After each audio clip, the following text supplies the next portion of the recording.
শ্রীরামপুরের কৃতি সন্তান গদ্দার নাম্বার 1 সে।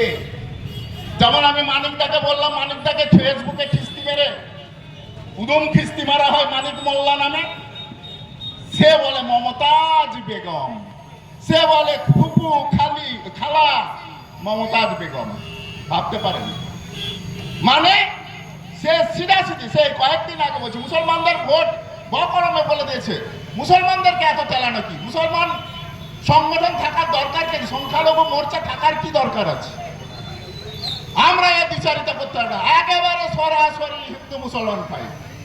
বিধানসভা ভোটের সময় আপনারা দেখেছিলেন 70% মুসলমান, হিন্দু ভোটে আমি জিতবো, মুসলমানের ভোট দরকার নেই। তাহলে মেরুকরণ আজকের বর্তমান সমস্যা আমাদের কাছে। আজকের এই স্বাধীনতা দিবসের প্রাক্কালে দাঁড়িয়ে আমরা যা অনুভব করছি সেটা হচ্ছে মেরুকরণ, হিন্দু মুসলমানের বিদ্বেষ, দেশ হিন্দু মুসলমানের ঘৃণা। অথচ প্রতিনিয়ত আমরা হিন্দু মুসলমান এখানে একে অপরের সহযোগী হয়ে বসছি। মুসলমান দোকান বলে আমরা ফল কিনি না এরকম নয়, মুসলমান টোটোওয়ালা বলে কোনো হিন্দু ভাই ফল করে না, মুসলমান হিন্দু বস্ত্রালয় বলে মুসলমান কোনো বস্ত্র কিনতে যায় না, ওষুধ কিনতে যায় না, এরকম হয় না। আজকের দিনে সবচেয়ে বেশি যেটা হচ্ছে, চারিদিকে দেখবেন যে ব্লাড ডোনেশন ক্যাম্প হচ্ছে, রক্ত, ওই রক্ত যখন এই জীবনদায়ী রক্ত। কালকেই আমি একটা এখানে হলদিয়ায় রক্তদান শিবির আমাদের ছাত্র যুবদের উদ্যোগে হয়েছিল আহেলি অডিটোরিয়ামে। তাহলে সেই যে রক্তটা নেওয়া হলো, সে রক্ত কার রক্ত? হিন্দুর রক্ত, মুসলমানের রক্ত, এরকম কি ডিভাইড লেখা আছে?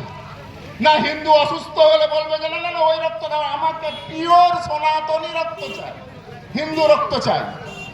তাহলে স্বাভাবিকভাবে আপনারা আপনাদের বিবেকে আঘাত করুন, জাগ্রত হন, জাগুন।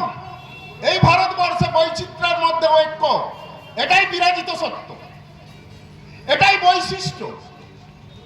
এই ভারতবর্ষে ধর্মনিরপেক্ষ গণতন্ত্র আম্বেদকরজি, এই যে ধর্মনিরপেক্ষ সংবিধান রচনা করা হয়েছিল, এটা ভারতীয়দের একেবারে সবচেয়ে বড় অস্ত্র।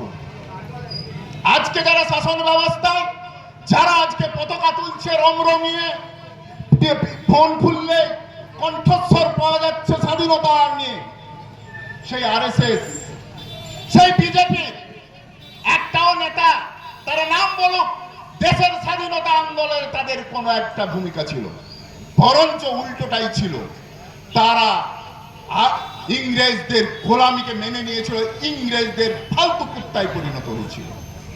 তাদের কণ্ঠে বাজছে মোবাইলে, তারা আজকে আন বান শানের সাথে স্বাধীনতার জাতীয় পতাকা তুলছে। ভাবতে অবাক হয়, যাদের হাত রক্তে রঞ্জিত, এখনো পর্যন্ত টাটকা টাটকা রক্ত লেগে আছে। হাজারো দাঙ্গা, আমার রসুলি সাহেব এখানে ছিলেন, বলেছিল স্বাধীন ভারতবর্ষে 22,000, ওসব ছেড়ে দেন, গোধরা থেকে শুরু করে কাশ্মীর থেকে শুরু করে আপনি যদি একের পর এক বলতে থাকি, নেলি হত্যাকাণ্ড থেকে শুরু করে মুজাফফরনগর দাঙ্গা শুরু করে রিসেন্ট ঘটে যাওয়া দিল্লি দাঙ্গা, একেবারে রক্তে রাঙে গেছে। তারা আজকে স্বাধীনতা দিবসের কথা বলে, তারা বলে আমরা সবচেয়ে বড় দেশভক্ত, তারা বলে আমরা সবচেয়ে বড় দেশপ্রেমী। আমরা কি অসহায়, কত অসহায় ভাবে জীবনযাপন করছি। কারণ একটাই, আমাদের কণ্ঠস্বর আজকে নির্লিপ্ত হয়ে গেছে, আমরা আওয়াজ তুলতে ভুলে গেছি। লড়াই তো অনেক দূরের কথা, তাই তো আমাদের স্বাধীনতা আজকে বিপন্ন। যে কথা ক্ষুদিরাম বসু বলেছিল,